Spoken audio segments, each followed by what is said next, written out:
when I arrived, I looked good. And then I took a photo of myself at the airport when I was flying back to Japan. I looked fucking terrible. So me leading an healthy lifestyle, living in England, is not conducive to me doing that. Not at all. And it's more of an international feel today because I'm talking to you from Taiwan. What we're on, 29th of December. That fucking twilight zone between Christmas and New Year, where nobody knows what day it is. Nobody knows what the hell's going on. You know, should I start drinking at 10 o'clock in the morning? What I'm going to talk to you about today is the reason I don't go home for the holidays. And I haven't been home for Christmas in quite some time.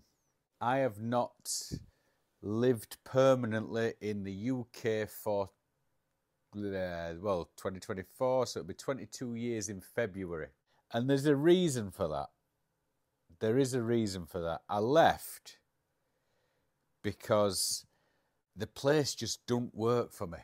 And people will start banging on, saying you shouldn't be shitting on your hometown. But I'm not having a go at the people that stay there. I'm just saying that place didn't work for me. Whether it were the people, the place, the opportunities. That's why people leave. It's either one, two, or all of those reasons. People, place, opportunities. Now, I was 16 when I left the first time. And the place where I went to go and live, it were all right. But I was 16 at the time. I was 16 when I started living abroad for the first time.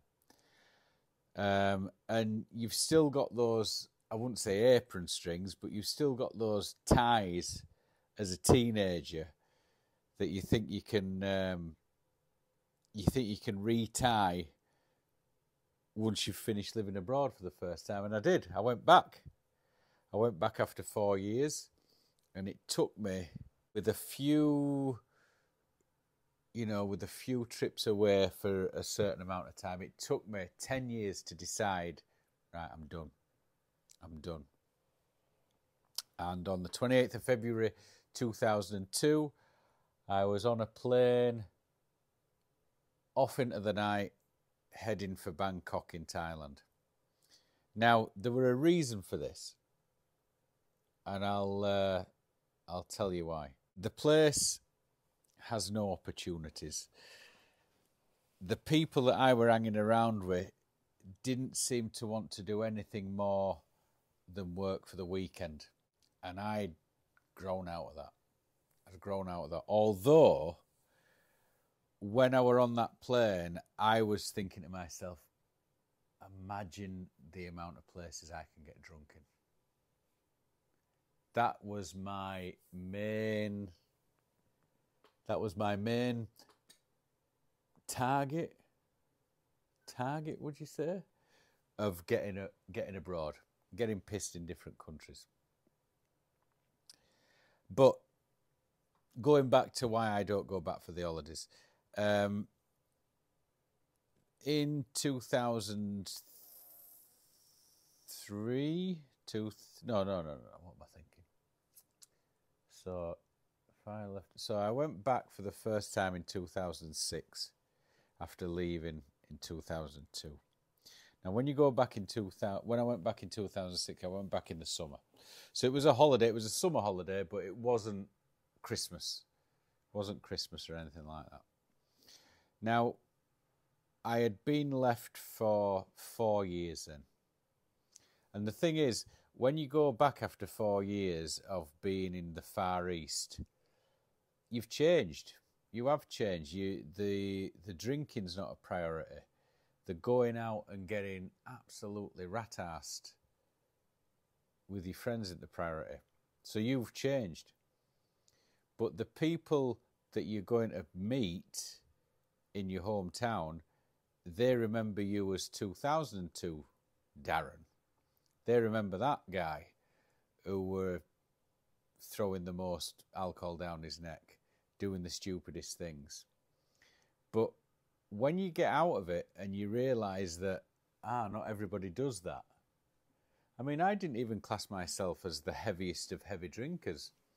But when you start knocking about with normal people who are on the road as well and expats, and they start commenting on, Jesus Christ, you put it back a bit. And you weren't even in the top 5 out of your drinking buddies back home. It sort of sits with you. It sits with you. So I went back for 2.5, 3 weeks, and it was every night. Every night. I wouldn't, not getting really drunk, but certainly having a drink every night. And the person that I was with at the time, she just fell straight back into it. And I did to a certain extent. But when it came to that last night, and I had a horrific flight going from Manchester to Dubai, which is 7 hours, and then I had a layover an hour in Dubai, and then I had 11 hours from Dubai to Tokyo.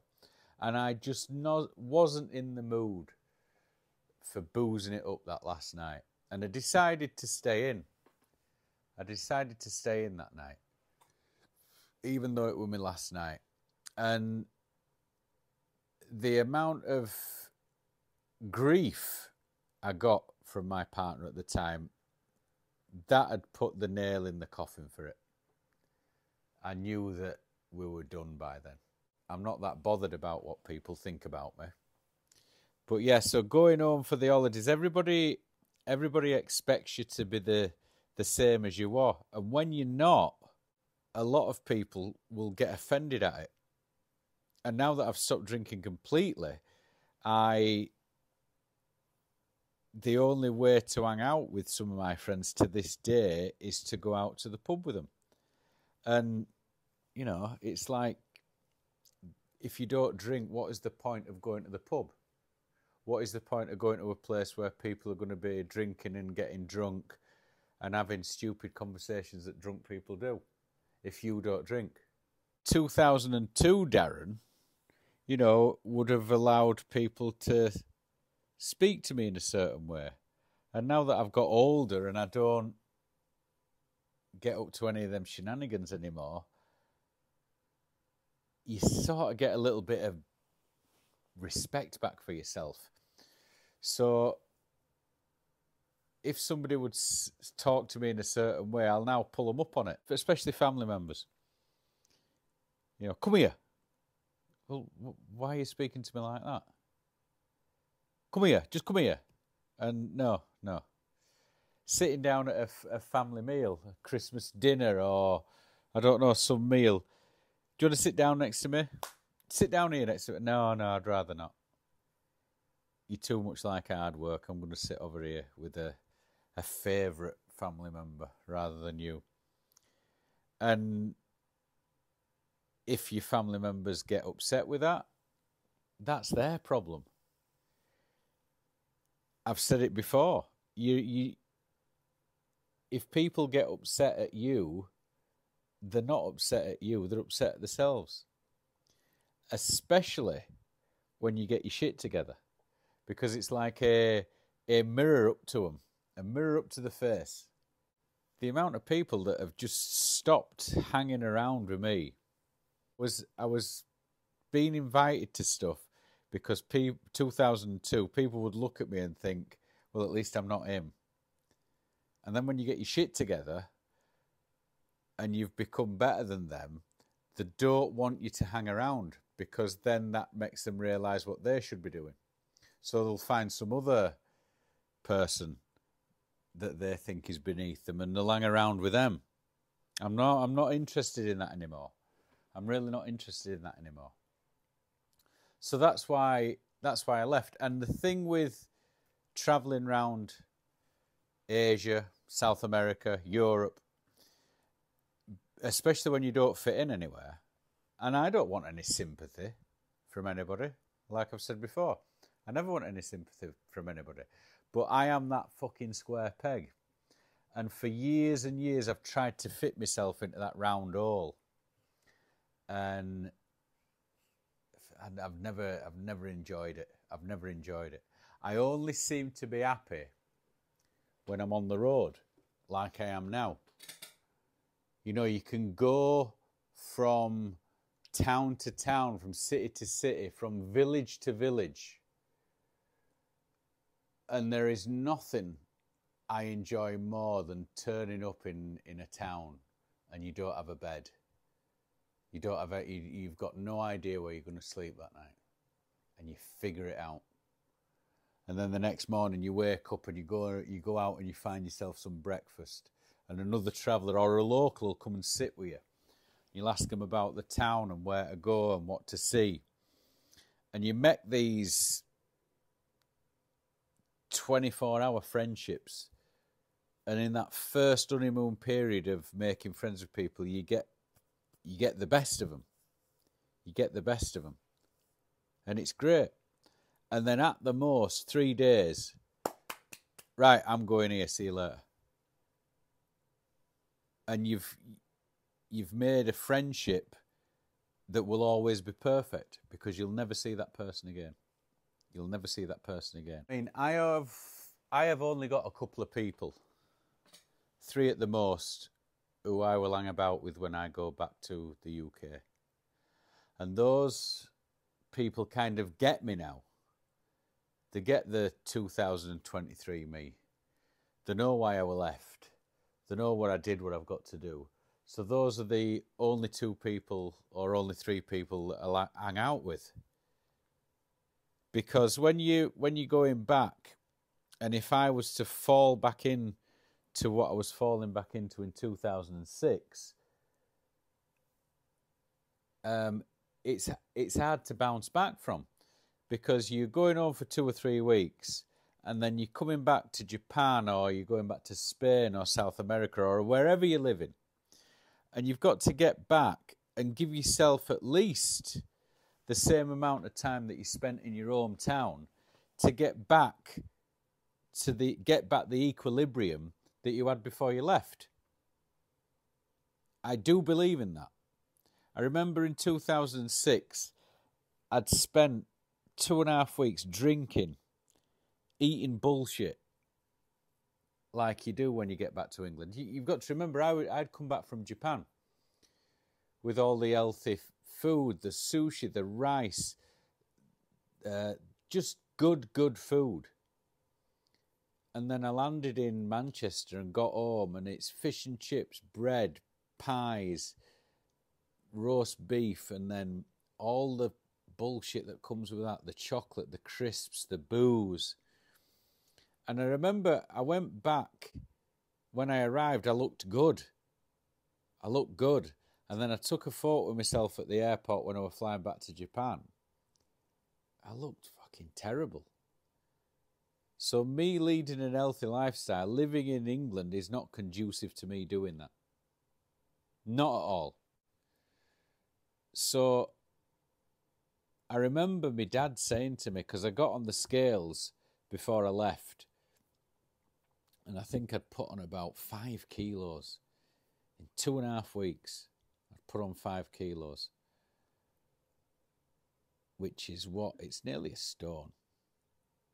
And my dad said to me, I'll never forget it, and it's been 18 years ago. He said, if you can put it on in 2.5 weeks, you can shift it in 2.5 weeks. And I got back to Japan, and obviously the jet lag is again kicking in big time. So I was wide awake at 2-3 o'clock in the morning. So I just used to get up and cycle. And it were August in Japan.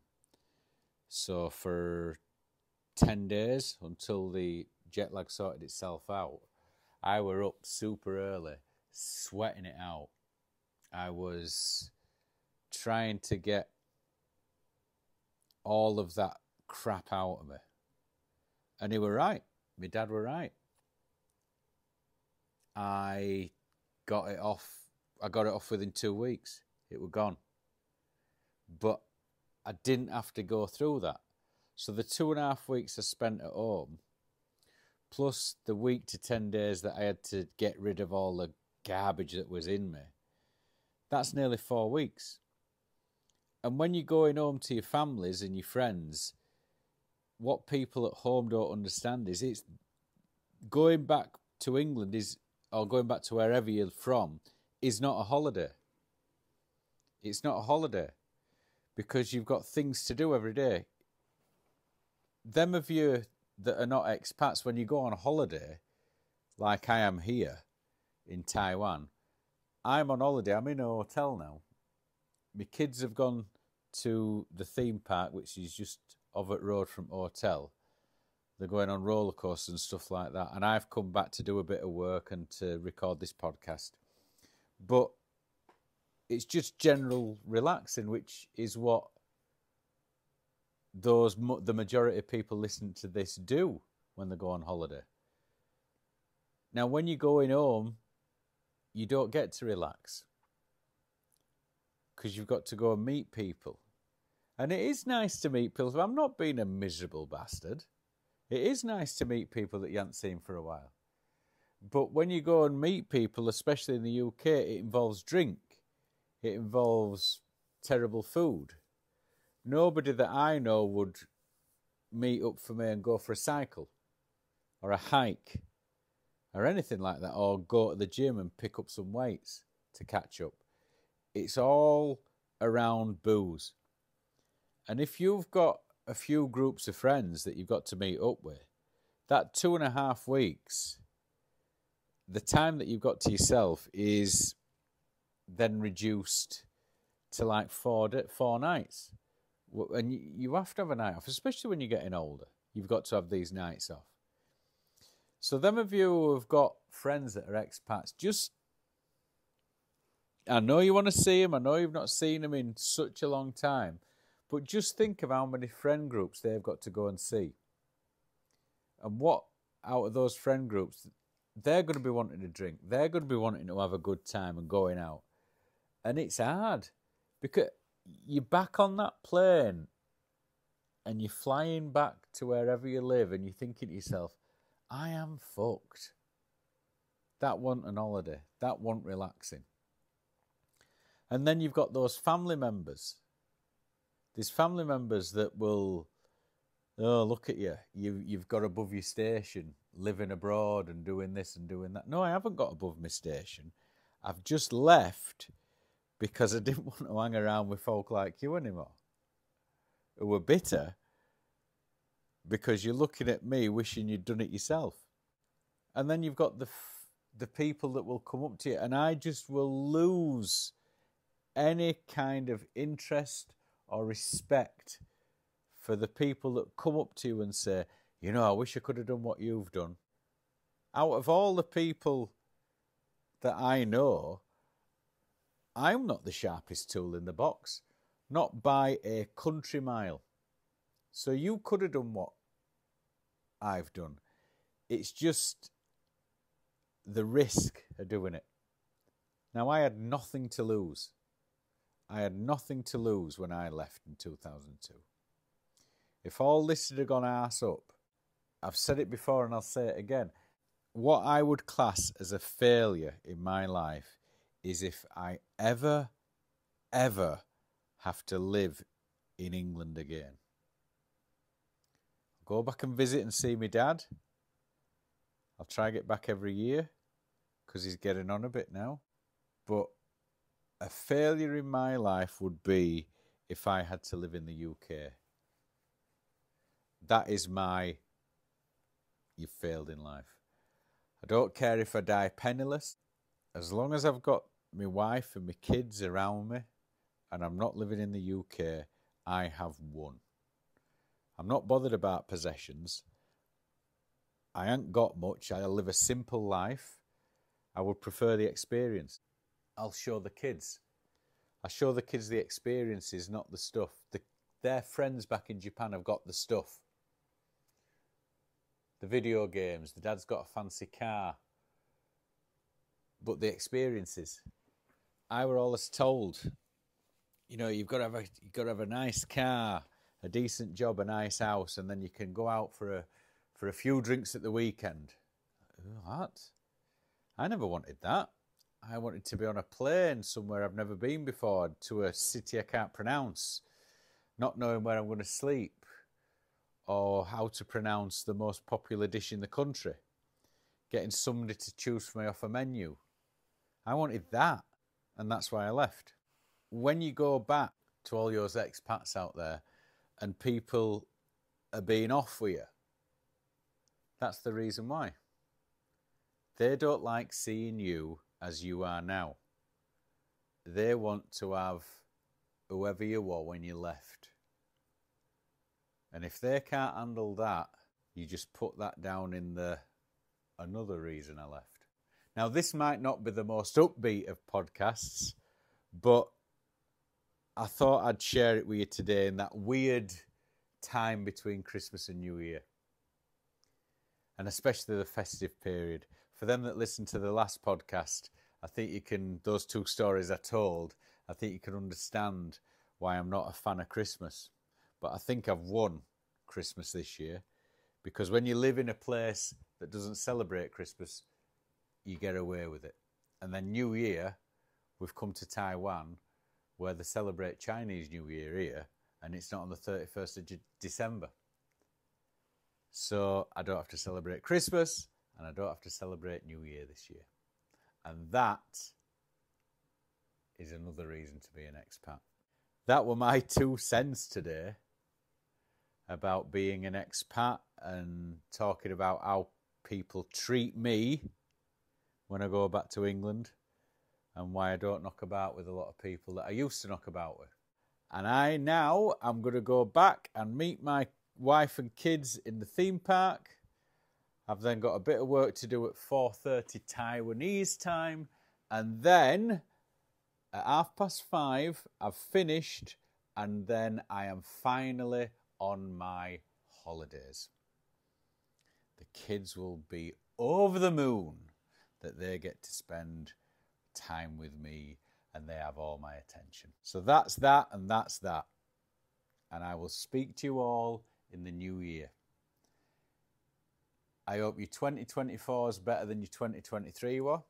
For any of you lot thinking of getting out of where you are because it's crap, just do it. Just do it. Because if I hadn't left in 2002, 22 years later, I would have been a very bitter 52-year-old in Bradford thinking, why the fuck did I not just leave 22 years ago? But I'm not, because I did, and I'm over the moon that I did. So if you want to leave, leave. There are plenty of lives out there that you can be living in foreign countries that will be better than the one that you live in now. Right, I'll see you next time. Adios.